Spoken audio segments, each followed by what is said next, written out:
Hi అండి, welcome back to Satyaraju బంకి. పౌర్ణమి రోజు నేను పూజ ఇంట్లో ఎలా చేసుకున్నాను, సాయంత్రము వంట ఏం చేశాను, తర్వాత టెంపుల్కి వెళ్ళి దీపాలు ఎలా వెలిగించామో వీడియోలోని చూపించబోతున్నాను. ఎక్కడ స్కిప్ చేయకుండా చివరిదాకా చూడండి. మా వీడియో నచ్చితే లైక్ చేయండి. పౌర్ణమి రోజు నేనైతే మార్నింగ్ లేచి నీట్గా ఇల్లు అయితే క్లీన్ చేసుకొని దీపం అయితే వెలిగించుకున్నాను. తర్వాత అయితే గుడికి వెళ్ళి దర్శనం అయితే చేసుకున్నాను. తర్వాత ఇక్కడైతే ఈవినింగ్ అయితే నేను వంట అయితే చేస్తున్నాను. ఆ రోజైతే నేను ఉపవాసం చేశాను. అందుకని సాయంత్రం అయితే వంట చేసి దేవుడికి పూజ చేసుకొని ఇంట్లోని తర్వాత అయితే గుడికి కూడా వెళ్ళాను. ఇక్కడైతే నేను పెసరపప్పు ఉడికించాను, కుక్కర్లో రైస్ కూడా ఉడికించాను. అందులో రైసే పరమాన్నం చేస్తున్నాను. ఇక్కడైతే నేను వంకాయ జునుముల కూర అయితే చేశాను ఆ రోజు. అందుకోసం నేను జునుములను అయితే వేయించి చల్లారాక ఉడికించుకుంటున్నాను. ఇక్కడైతే కుక్కర్లో పెట్టుకున్న రైస్ అయితే తీసుకున్నాను. రైస్ని పరమాన్నం చేస్తున్నాను. కొంచెం రైస్ అయితే భోజనంలోకి ఉంచుకున్నాను పక్కన. ఈ సగం రైస్ని అయితే పరమాన్నంలోకి చేస్తున్నాను. ఇక్కడైతే కిస్మిస్ బాదాము నెయ్యిలో వేయించి పక్కన పెట్టుకున్నాను. ఇక్కడ రైస్ని వేసుకొని ఒక తెప్పాళ్ళలోని దాంట్లోని బెల్లం కూడా వేసుకున్నాను. కరిగించిన బెల్లం పాకాన్ని అయితే వేసుకొని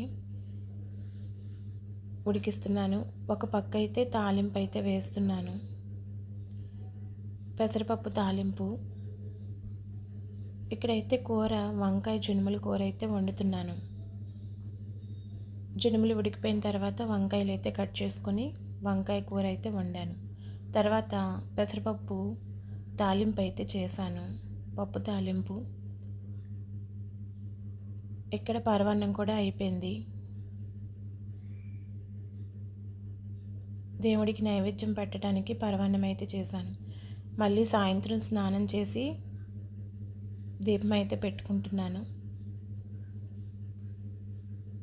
ఇలా దీపం అయితే పెట్టుకున్నాను.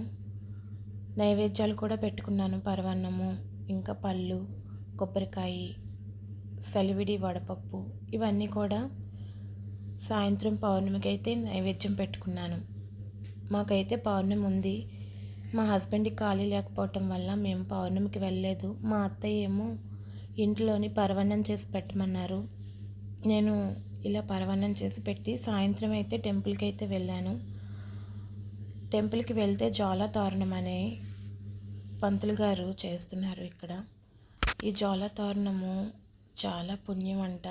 3 సార్లు ఇలా గుడి దగ్గర మెట్ల నుంచి ఇలా దాటితే తోరణం నుంచి వెళ్తున్నారు. నాకైతే తెలీదు, ఇదే ఫస్ట్ టైం నేను చూశాను, ఎప్పుడు వెళ్ళలేదు. అందరూ కూడా జనాలు అయితే చాలా ఎక్కువగా ఉన్నారు.